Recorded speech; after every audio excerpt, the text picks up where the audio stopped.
A very special gentleman. He is considered to be an expert on Latin America. Please put your hands together as I welcome former ambassador of India to Argentina, Uruguay, and Venezuela. Big, big, big round of applause for His Excellency Mr. Vishwanathan.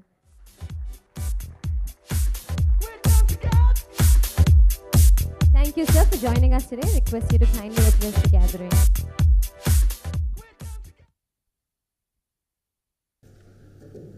Good evening.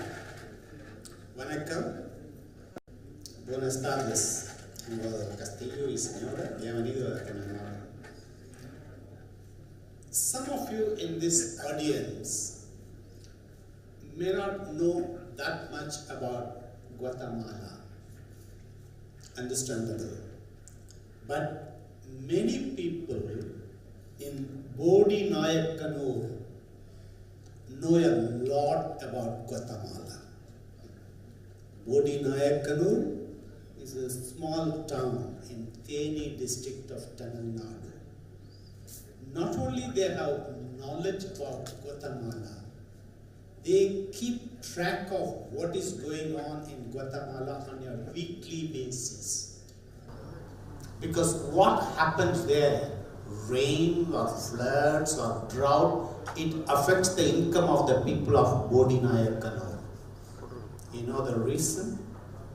Bodi Nayakanur is the center of cardamom trade in India. Guatemala is the largest producer and exporter of cardamom in the world. Now, 20 years back, the people in Bodi Nayakanur didn't bother about Guatemala because at that time, India was the undisputed king of global trade in cardamom, known as the Queen of Spices. But the little Guatemala has come in the last 20 years to dethrone India. And today, Guatemala accounts for 80% of the global trade of cardamom. And their productivity is more than double that of India. But we shouldn't lose much sleep over this little cardamom competition from Guatemala. Because the cost of this little competition is insignificant in comparison to what Guatemala is offering to India's exports. Last year, India exported $282 million of exports to Guatemala. $282 million. This is more than double that of India's exports to Cambodia. $120 million. More than double that of our exports to Kazakhstan, $118 million. Guatemala is over 15,000 kilometers away from India.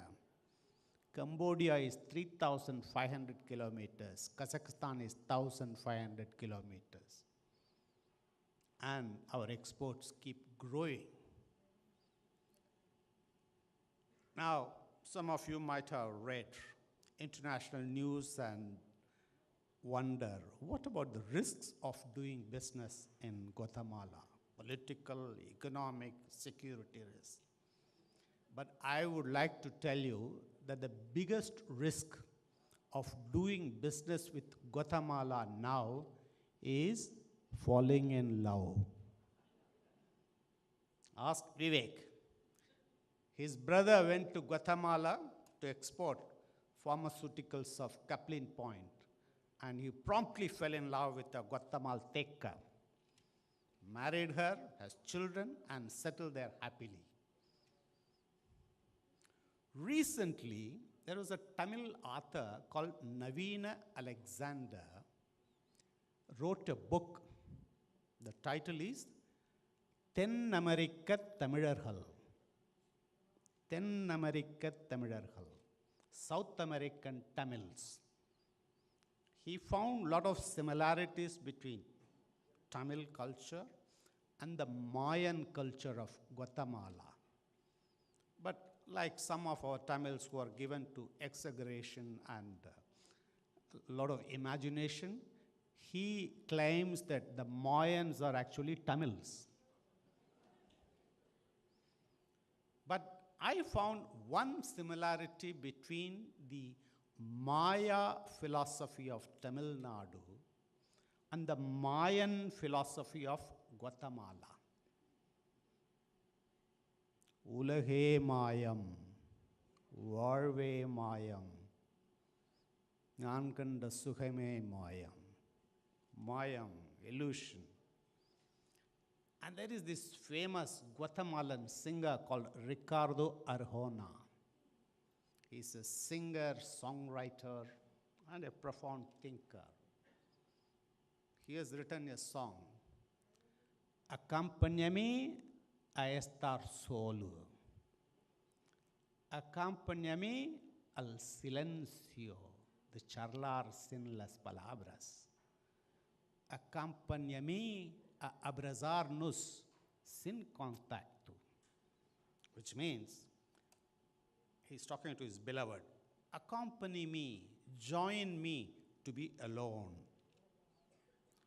Join me to be silent, to talk without words. Join me to embrace, but without touching each other.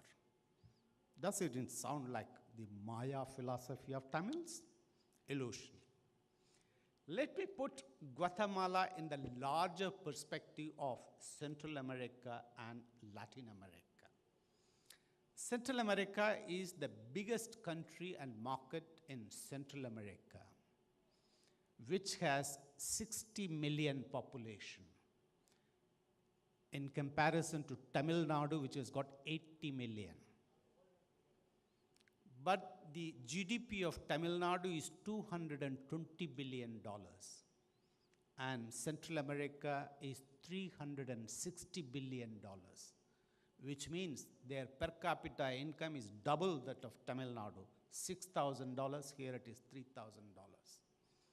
And last year our exports were over $1 billion to Central America, and it can reach $2 billion in the next 4 or 5 years. And Latin America has emerged as a significant market for Indian trade. Last year we did $36 billion, of which $13 billion were exports.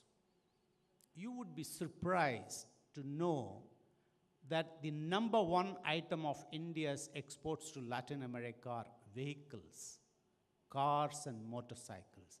We did $3.7 billion.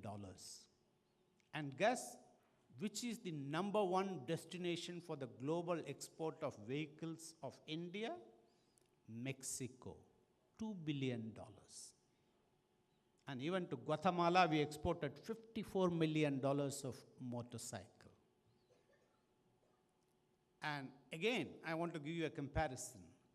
To this distant Mexico, which is over 15,000 kilometers, last year we exported $5 billion.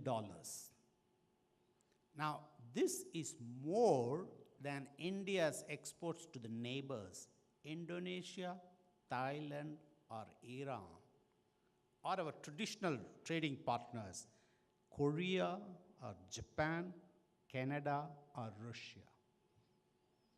And our exports of $13 billion can go up to about $20 billion or so in the next 4 or 5 years.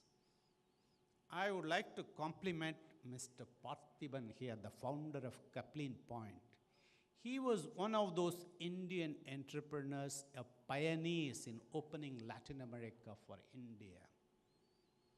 And it was his vision and entrepreneurship and audacious risk-taking attitude which took him to Guatemala.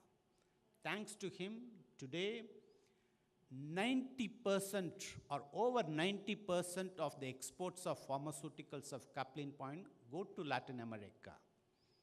And how do they go to Latin America? Not through Sao Paulo, not through Mexico City. They go through Guatemala City. So Guatemala is the regional headquarters of coupling point for the whole of Latin America. And it is therefore very appropriate for Guatemala to choose Vivek Parthiban, the COO of Coupling Point, as the Honorary Consul.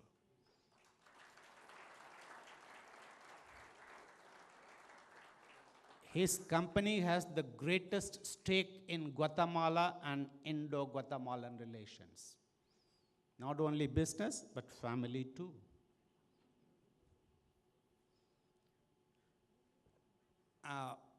Before I conclude, I would like to mention something.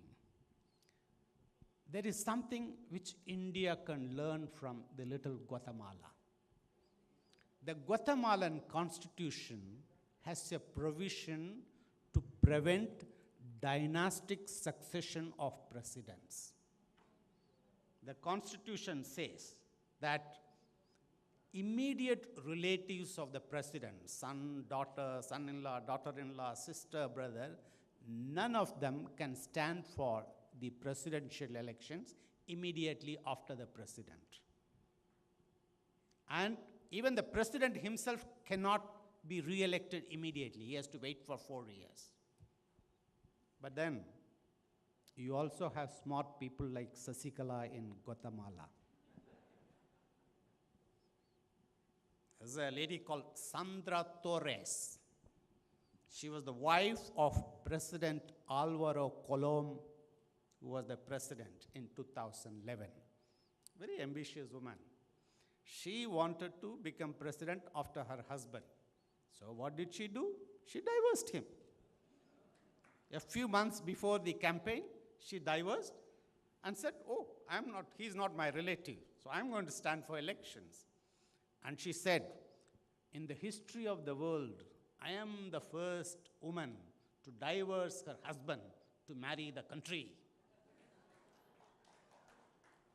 But the Constitutional Court of Guatemala said, Madam, you are right technically, but you were his wife till a few months back.